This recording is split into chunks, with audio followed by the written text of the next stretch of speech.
Welcome back to Turning Hard Times into Good Times. I'm your host, Jay Taylor, and I'm really pleased to have with me for the first time Peter Wallison. He's a coordinator of AEI's program on financial policy studies, researches banking, insurance, and securities regulation. He was former general counsel of the U.S. Treasury Department, White House counsel to President Reagan, and a distinguished AEI scholar. Peter, who was the lone dissenter on the congressionally authorized Financial Crisis Inquiry Commission, has just written a book, a very interesting and I think very informative and timely book called Hidden in Plain Sight: What Really Caused the World's Worst Financial Crisis and Why It Could Happen Again. Welcome, Peter. It's really good to have you with me. Great to be with you, Jay. Thanks for the invitation. It's really great to talk to you. This housing crisis that we endured, and it threw us into the worst economic contraction since the Great Depression. Some people think it hasn't really improved all that much as the government statistics suggest. But your book, just tell us why. I mean, that's a distant memory to many folks in this country. I mean, 2008, 2007, 2008, 2009, really. The general feeling is we're out of it. We've escaped it. We don't have any problems. So why is this book so important today, 6 years after the crisis? Well, it's extremely important for the American people to understand what actually happened and why it happened in the crisis. Sure. Because if they have the wrong ideas, we're going to do it again. Right. And I think right now the American people have the wrong ideas because they have been told by their government and they've been told by the media that the crisis was caused by insufficient regulation of the financial system and greed on Wall Street and things of that kind. Mm-hmm. Whereas, in fact, the crisis was caused by U.S. government housing policy, and that's what the book shows. Okay, well, let's get into that. The general idea is that, as you say, the greedy bankers. I think there was a whistleblower who I saw recently, maybe on Bloomberg or someplace, and I think she maybe worked at J.P. Morgan, and she was talking about. She said we knew that we were misrepresenting these mortgages when we sold them off, but we weren't really allowed to be forthright about what kind of garbage was in these package deals. So, I mean, are you saying that there's no irresponsibility on the part of Wall Street at all, or is it a mixture of things? It's well, let me put it this way.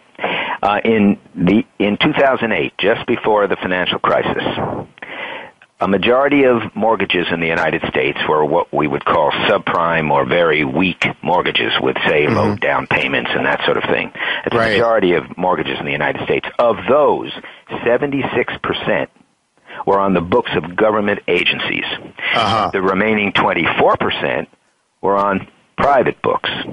So if you are looking for the principal responsibility for the crisis, and the crisis, of course, was caused by the default of so many of these mortgages, these subprime and other low-quality mortgages, then obviously the government was the one that created the demand for these mortgages far more than the private sector.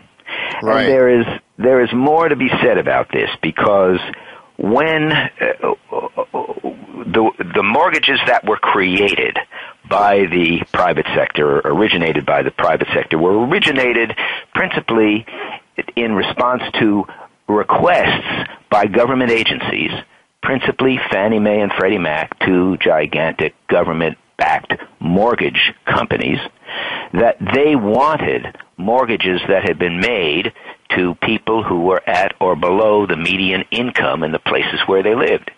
And the reason they wanted these mortgages was because the government had placed quotas on them starting in 1992 that required them to buy those mortgages. So they went to the banks and the originators and they said, sell us mortgages for people who are at or below the median income. Yeah. It became very difficult as the quota began at 30%. But by the year 2000, HUD, the Department of Housing and Urban Development, had raised the quota to 50%. And by 2008, the quota was 56%. So more than half of all mortgages that Fannie and Freddie were allowed to buy had to be made to people who were at or below the median income. Now, you can imagine that it is very hard to get prime mortgages when you're dealing primarily with people below the median income, and so they reduced their underwriting standards substantially, beginning in the mid-1990s, all the way through 2008. And that caused a decline in underwriting standards throughout the market because Fannie and Freddie were the dominant players in the market. And so, by 2008, we ended up with more than a majority of all the mortgages in the United States being these subprime and low-quality mortgages, and most of them had, by that time, gone through the banks to Fannie and Freddie, and that's where they were on government balance sheets. So you say 24% of those mortgages were in the hands of the private banks. Was there pressure put on them as well, I understand, from the government to the private banks to make these loans? Yeah, there was, but we don't have the data on that. There is something called the Community Reinvestment Act, which requires the banks to make loans in the areas that they service to people who are at low income within those service areas. And the banks have been making those loans, but the loans were very, very hard to track. We can't actually tell how many such loans were made. It's much easier to do it with Fannie Mae and Freddie Mac because the Fannie Mae and Freddie Mac kept these records of the loans they were buying, and we could then, after the crisis, and after they became insolvent and the government took them over, they began to disclose the quality of the mortgages that they had been buying. Now, many, many banks may have been doing the same thing in response to the CRA, but they don't disclose. And one of the reasons they don't disclose, I'm afraid, is that it is politically troubling to do that, because when you disclose the fact that you are required by the government to make loans you would not ordinarily make, that means that the people who are able to make prime mortgages, able to meet all the terms of a prime mortgage, are going to be paying the cost of these mortgages that you have been making on which you're going to be taking losses. So banks are not eager to disclose their compliance with the Community Reinvestment Act.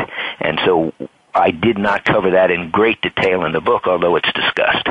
Mm-hmm. Certainly you would think that the banks would feel a fiduciary responsibility also to their depositors. At least there was maybe that's an old-fashioned concept now that since everybody gets bailed out, but you'd think that the banks would, not everybody gets bailed out, the big guys get bailed out, that the banks would feel a fiduciary responsibility to the depositors as well as their shareholders. Yeah, actually they do, and I have in the book, I quote one community banker who was telling his shareholders, I'm very sorry about some of these loans that we've made, but the FDIC was in here and they were very insistent that we had to make these CRA-type loans. And the penalties for not doing that are very steep, because if you get a low rating under CRA, then you can't engage in mergers or get approvals for various other things that banks need approvals for. That has persuaded banks that if that bank is ever going to have any value in a merger or in any other way, they have to make these loans. So the CRA is important. It's just not as important in terms of the total number of bad loans that were made, not as important as what Fannie and Freddie bought on behalf of the government because of these quotas. Yeah, well, it seems like the government, and I'm wondering, you served a Republican president. The pressure from the government comes from both parties, I suppose, right, to an extent at least. Oh, yes. Yeah, well, much more from the Democratic Party, we have to say. Yeah. But this is not really a partisan issue, because the Bush administration was equally, perhaps not equally guilty, but guilty of pursuing these affordable housing requirements. That's what they were called, the affordable housing goals, up to 2008. They took over in 2000, and they continued until 2008. The difference is that Bush, in his memoirs, apologized. He said, I was very happy to see that so many low-income people were able to buy homes, but I didn't realize the kinds of risks that we were creating. And that's the fact. Well, of course, come to the rescue. The government bailed everybody out, and everything is fine again, right?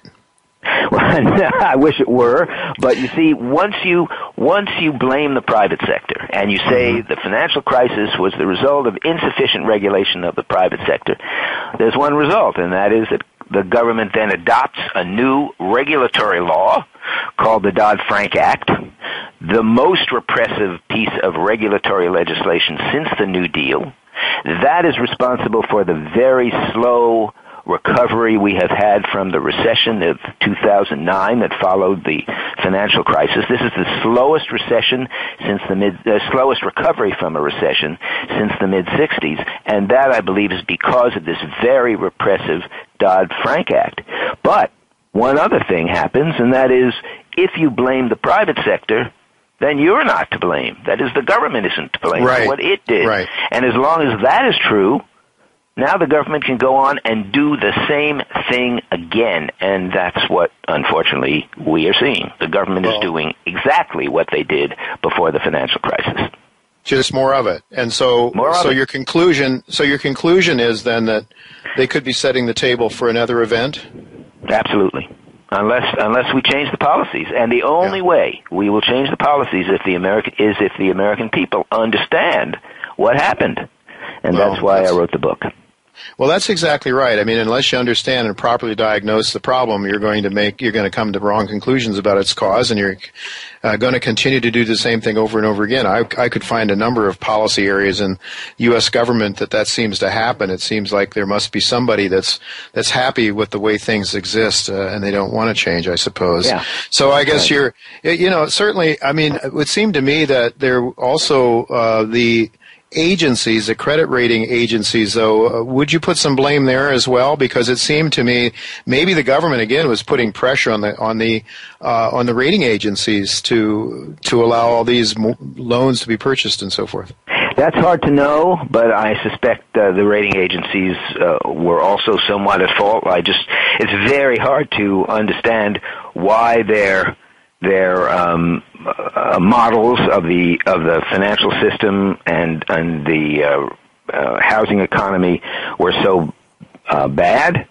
But one factor that I mention in the book that is, I think, significant is that Fannie Mae and Freddie Mac did not disclose the number of subprime and other weak mortgages that they were buying.